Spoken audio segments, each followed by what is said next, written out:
Assalamualaikum dan salam sejahtera. Bersama saya Cikgu Rozilaini untuk subjek biologi tingkatan 5. Untuk hari ini, cikgu akan kongsikan tajuk 2.4 iaitu organ utama fotosintesis. Okey, bagi standard pembelajaran 2.4.1 iaitu mewajarkan keperluan fotosintesis dalam tumbuhan. Okay, apakah keperluan fotosintesis dalam tumbuhan? Okay, yang pertama, menyediakan sumber asas makanan dalam ekosistem, iaitu tumbuhan adalah pengeluar dalam ekosistem. Berfungsi sebagai sumber asas makanan untuk organisma lain. Okay, yang kedua, mengekalkan aliran tenaga dalam ekosistem.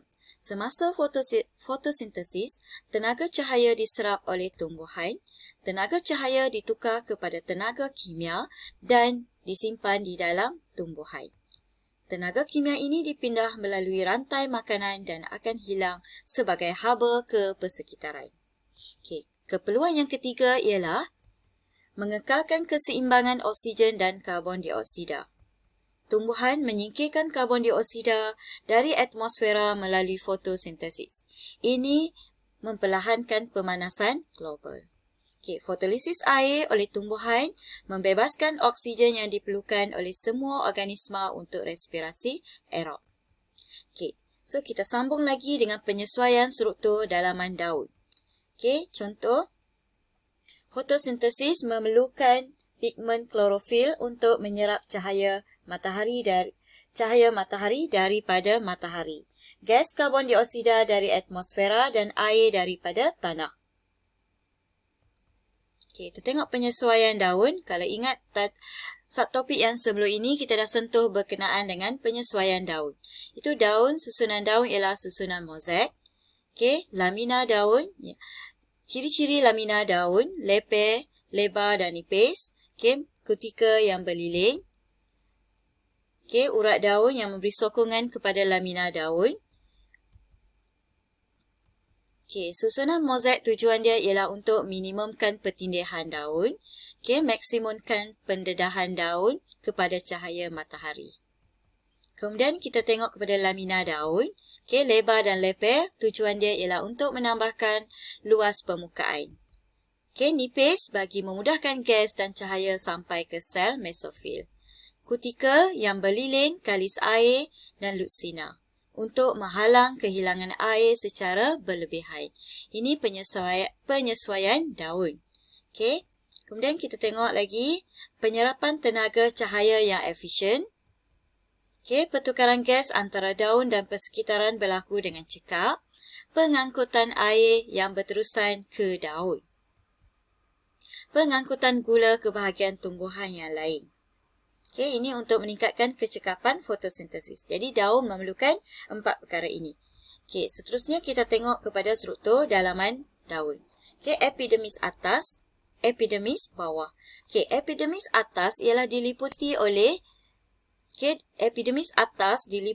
lapisan nipis yang kutika berliling yang lutsina. Okey, tadi kita dah tengok tujuan dia ialah untuk kurangkan air secara sejatan. Kemudian memberikan cahaya menembusinya.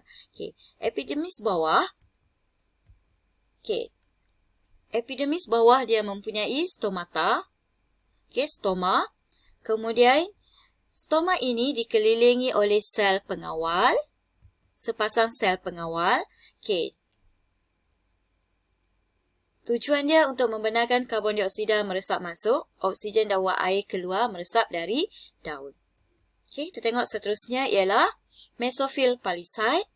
Okey, mesofil palisade ialah sel yang tersusun rapat.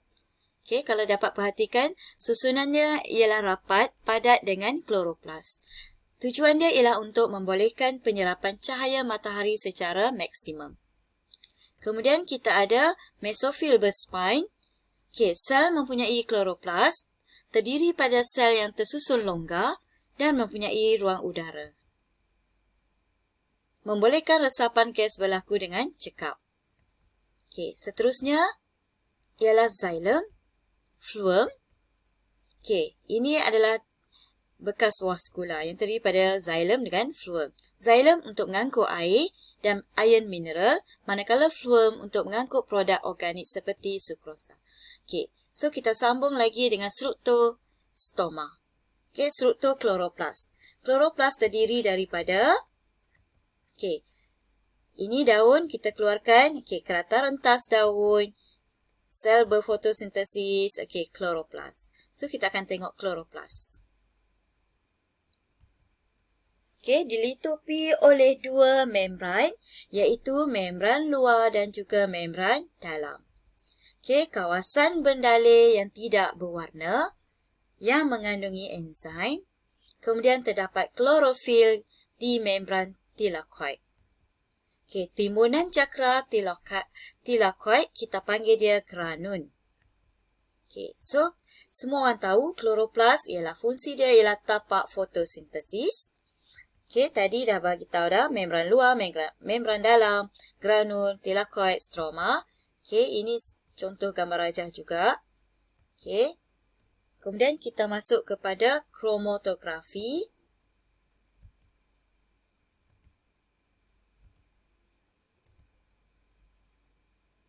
Okey, boleh tengok yang ni ada dalam buku teks.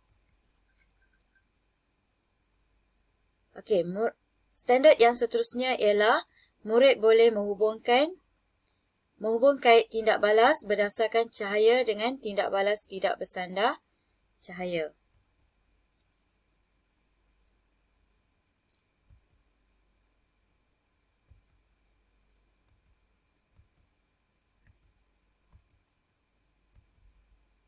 Okey. Tindak balas bersandarkan cahaya berlaku di tilakoid. Okey, tindak balas tidak bersandarkan cahaya berlaku di stroma. Okey, kita tengok perbezaan dia.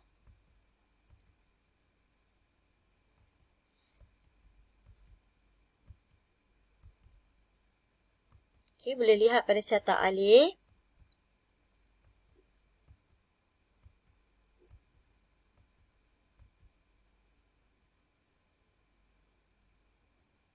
Okey, next kita masuk kepada persamaan kimia bagi mewakili proses fotosintesis. Okey, karbon dioksida campur dengan air. Okey, dengan kehadiran cahaya matahari akan hasilkan glukosa dengan oksigen. Okey, persamaan dia. Okey. So, kita tengok lagi perbezaan antara tindak balas cahaya dengan tindak balas tidak bersandarkan cahaya. Okey, persamaan dia kedua-dua berlaku di kloroplas, berlaku pada siang hari. Okey, perbezaan dia, cahaya berlaku di tilakoid, tidak cahaya di stroma. Okey, kemudian perlu cahaya, manakala yang tidak bersandarkan cahaya, dia tidak perlukan cahaya. Okey. Tindak balas, okey, bahan yang diperlukan ialah air, manakala yang tidak bersandarkan cahaya memerlukan karbon dioksida. Hasil tindak balas cahaya ialah oksigen, tindak balas tidak bersandarkan cahaya hasilnya ialah glukosa. Okey. Okey, seterusnya kita tengok kepada faktor yang mempengaruhi kadar fotosintesis. Okey, yang pertama ialah keamatan cahaya, yang kedua ialah suhu, yang ketiga ialah kepekatan karbon dioksida. Okey, boleh tengok pada graf keamatan cahaya, suhu dengan kepekatan karbon dioksida. Okey, kita masuk dulu kepada keamatan cahaya. Kadar fotosintesis meningkat dengan peningkatan keamatan cahaya. Keamatan cahaya adalah faktor penghat.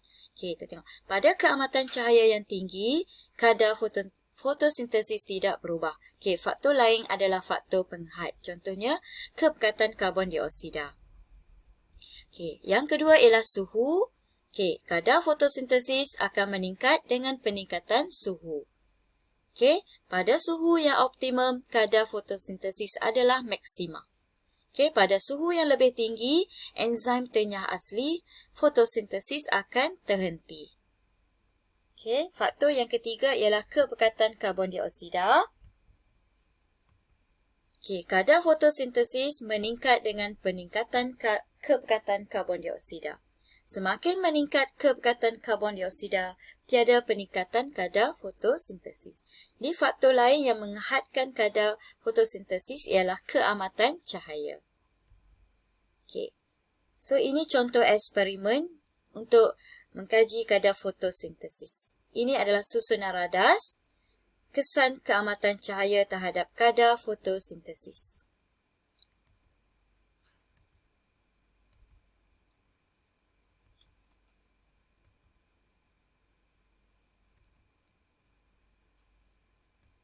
Okey, kita tengok pada kesan perubahan keamatan cahaya. Okey, ini kita ada spektrum warna cahaya. Okey. Cahaya terpantul, warna hijau. Cahaya yang diserap ialah biru dan merah. Okey, spektrum penyerapan. Ini boleh tengok graf dia. Okey, graf jumlah cahaya diserap oleh setiap pigmen fotosintesis pada panjang gelombang cahaya yang berlainan. Okey, cahaya biru dan merah adalah paling tinggi diserap oleh klorofil. Okey, spektrum tindakan. Okey, cahaya biru dan merah memberikan kadar fotosintesis yang paling tinggi.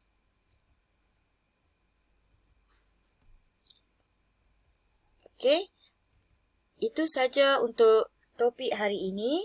Sekian, terima kasih daripada saya, Cikgu Rozilaini. Okey, kita akan sambung lagi dengan satu topik yang seterusnya, iaitu 2.5 titik pampasan. Okey, sekian, terima kasih. Bye.